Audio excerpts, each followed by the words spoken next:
So why will this is not like the 70s, and why will it be worse? So the 70s was a period of high inflation, about 18%, and it actually started from the end of the 60s and it ended in about 1981. Throughout that period, very high inflation, 10 to 18% throughout. Started off by the Vietnam War spending that blew up money. There were price controls introduced in the early 70s. 1971, Nixon was forced off the gold standard, the Bretton Woods standard, and then things went even more crazy, and they tried various different other wage controls and stuff, but basically people were okay. No one, no major recessions. People were generally fine. Standard of living went up. Inequality didn't really go that far, didn't increase at all. It was a very pleasant time to be around in the 70s. So what happened? So in the 70s, you have to understand, I asked people, I go, weren't you suffering 18% inflation? How could you cope? And in Israel in the 80s, hyperinflation, 20, 50% inflation year on year. How did they do it? The answer was inflation-linked wages. Everyone had inflation-linked wages. Inflation was 18%, they got an 18% pay rise. Inflation was 12%, they got a 12% pay rise. It made no difference. You had a huge amount of trade unions. They were about 30%, 35% of the economy then. You had a lot of government jobs. And then everyone else in the private sector just upped the prices. And the people just bought because, again, there's no impact to their wages. And the small business owners could increase it without any impact. Only stopped when Paul Volcker increased interest rates above inflation, which crushed everything, caused a severe recession. 10% unemployment, and when you have that much unemployment, you reduce. It's called demand destruction, and then you kill inflation. No one can increase their prices because no one can buy anything because you have unemployment. So that's how they solved it. But for a good 15 years, they dealt with it. And in hyperinflation countries, even now, Argentina, Venezuela, they deal with it because they have inflation-linked wages. So now, why is it worse? Well, the first reason is we don't have a real inflation metric. The 8.6% is a lie. If we use the old CPI metric, according to Shadow Stats, it would be 18%. It would be exactly the same. Number two, we don't have inflation-linked wages at all.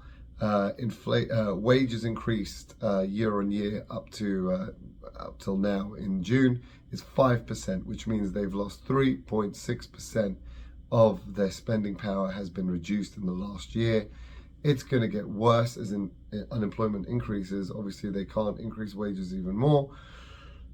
And therefore, there's demand destruction. People can't buy.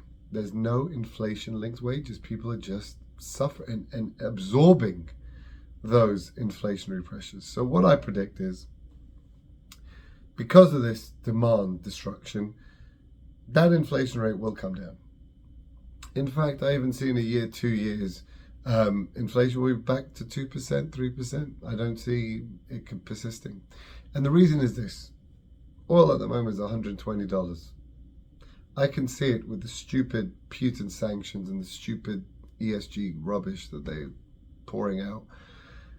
Because of this, oil can stay above $100. But in an inflation statistic, you'll go, what is an inflation statistic? It's the inflation rate, which means if it was $120, which it is now, and next year it's $100, it would actually be an inflation decrease. It would be a decrease in inflation. That's how it would work out statistically. Yet, what has happened to people's incomes? So let's say they were earning $100,000 and they spent $50,000 on things they need to spend, food, housing, whatever, and then a $50,000 discretionary spending. Movies, I don't know, leisure activities, holiday, whatever. Now, because of inflation, let's go with 100% inflation and a 10% wage increase. So they've got 100% inflation, means that 50,000, here's 100,000, but they got a 10% wage increase, so they're now 110,000. What is their discretionary income? It's only 10,000. They have smashed it, which means next year you're going to look, and it's going to look like this. they're going to go, inflation has been solved. There's no more inflation, it's back down. But people's spending power has been smashed because the $120 oil is $100 still. It should be on average 50, but it's $100 and it won't change, and it shows deflation. So people should be happy? No, because people are still spending $100 on oil on the same wages, or very little increase. And so we have people getting poorer, they have their discretionary spending reduced, and people have absorbed that inflation into their own reduced spending power. Basically, people become poorer, and that is in contrast to the 70s, where they did not become poorer. They just lived with it. And in Argentina, they live with it. But here, people will become poorer. You will become poorer, I will become poorer. We will not have those inflation-related wage increases. That's it. And it will happen again, because the next bubble will be even quicker, and it will be even worse. And every time people become poorer, poorer, and poorer. Thank you very much.